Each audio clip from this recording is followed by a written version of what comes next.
Welcome to the Quintin Moore Podcast.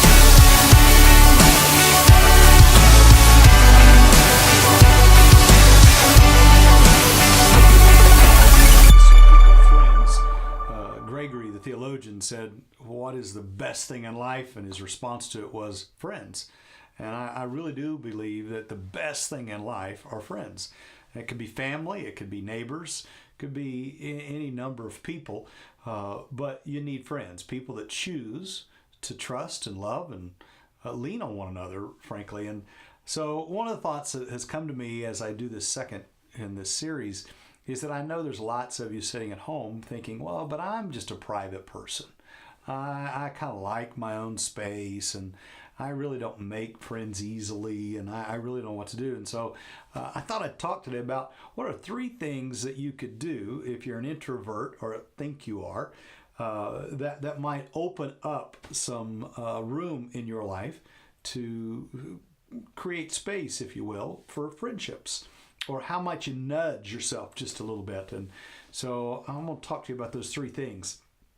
And I'm going to use the story of Jonathan and David. You know, David was an introvert. David was a strange 8th child, if you will, that lived out on the hillside and took care of the sheep. And the biggest thing he had done for 17 years of his life was write poems and play a guitar and sing to sheep. He was rather comfortable in his own skin, so to speak.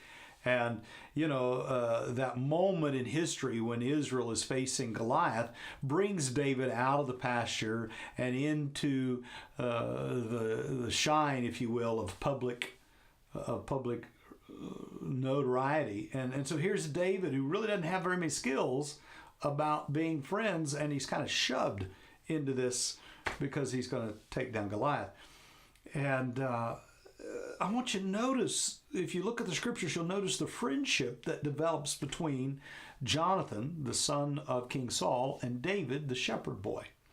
And there are 3 things that take place between those two, this great friendship that evolves and we read about in scriptures. Number 1 is Jonathan listened to David. David had apprehensions. He had apprehensions about this being placed in this now public place, and Jonathan listened to those concerns of David. David was concerned about how Saul was going to respond to him, and Jonathan listened, and David listened to Jonathan. And so friends listen to one another. So if you're an introvert, look for places to listen to people. Look for places to share. Look for places that you're listening to someone and then someone's listening to you. And I think the number 1 thing that friends have to do is they have to be able to listen to each other. And to be a very good listener is, I think, the foundation of all friendship. And the second thing that I think is just foundational to having good friends is the ability to let someone lean on you. To allow a person to say, hey, lean on me, I got this. I know you're afraid of this, I know you're not feeling strong about it, but trust me, I got this. And I've had to do that several times in my life where I listened and that person listened, and then they said, hey, lean on me, let me carry this for you for just a minute. And so I think learning to listen to one another, being willing to lean on one another, and then learning, being able to learn. I learn more from friends than I do any place else in my life. I read a lot, I go places, listen to all kinds of podcasts, but I learn more from my friends than I do anybody else. So if you're sitting at home and you're wondering, well, I just don't even know how to start this. Well, it's the 3 L's. It's the ability to listen, it's the ability to lean, and it's the ability to learn. And Jonathan and David listened, and they leaned on one another, and they learned from one another. And that deep, intimate friendship was developed, and it was developed in such a way that friendship was passed on to Mephibosheth, to Jonathan's son. And so the friends that you have in this life will benefit your children. The friends that you have, the relationships that you have in your life will grow exponentially in the life of your children after you. So if you're sitting at home and you're saying, well, this whole thing about friendship, the best thing in life, I just don't know where to start. Well, you start by putting yourself in a position to listen to other people. So you're going to have to get out from behind whatever you're hiding behind. People hide behind work. They hide behind this false self-image that I really just don't need friends. They hide behind a lot of things. You're going to have to get out from behind that, and you're going to have to move into a social sphere. And let me tell you, one of the biggest things is people think that Facebook is the place where you make friends. Just because you like something on, no. When I talk about friends, I'm not talking about doing something on social media. I'm talking about looking someone in the eye, listening to their story, hearing the crack in their voice, watching the tears in their eyes. And now that's investing in listening to another human being. Facebook's great for second or third or fourth way of listening to one another, but I actually think that Facebook is really destructive to friends. In fact, my closest friends and I don't relate on Facebook. My closest friends and I spend time together. So you have to learn to listen to one another. That's going to take an investment of time. And number two, you have to learn then to trust or to lean on those friends. And number three, you got to be willing to learn from them, because their friends look at you and tell you things about yourself and about your life and about how you're feeling. And those three things will deepen the friendships in your life.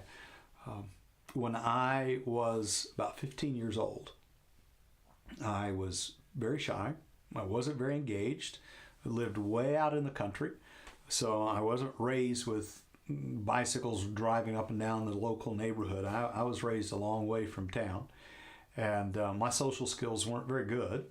And I can remember sophomore in high school, and the quarterback of the high school football team, he was the point guard of the basketball team. Every girl in school wanted to hang out with Pat, and every guy envied him, right? And for some reason, Pat began to talk to me and listen to me, and he began to encourage me, and he'd take me with me to places, and I began to discover that I could talk to people and I could listen to people, and Pat and I became best friends in high school. I was his best man, he was my best man, and he opened up avenues of my own personality that I didn't know. And in fact, because of his confidence in me is when I began to recognize and date my wife. And Annie and I are just wonderful friends. But it's because someone listened to me. And then someone let me lean on them. And when Pat was in a couple areas of his life, he leaned on me, and we learned from one another. And today I take I just am very grateful for Pat and for what he did for me when I was a sophomore in high school and needed a friend, and I discovered that. And so I learned these lessons of listening and leaning and learning from another person when I was a sophomore in high school, and it just continued to develop over my life. And I still use those three little things. So if you're sitting at home and you're saying, well, I'm an introvert and I don't know, well, could you call someone up and just say, hey, tell me your story. Let me listen to you.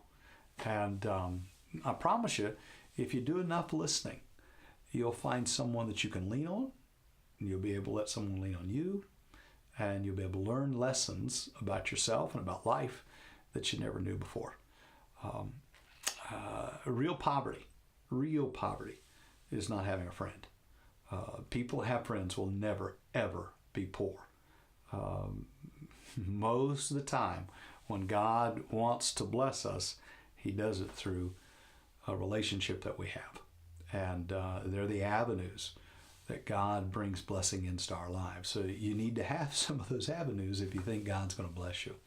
So I want to encourage you, richest people in the world are people that have friends. Well, I'm Quintin. You know, someone asked me the day, said, do I call you Quintin? Do I call you pastor? Do I call you bishop? You know, my closest friends call me Q. I mean, if I answer the phone and someone goes, hey, Q, I know it's a friend. If someone texts me and they start out with Q, I know it's a friend. Because when people begin to know you by those little things, then you know they've listened to you. So thanks for being with me. My name's Quintin. You can call me Q. And check out the blog, quintinmoore.com. Catch the other podcasts that I do. Share this with somebody, would you please? And pay attention. I've got some new books coming out that you might like.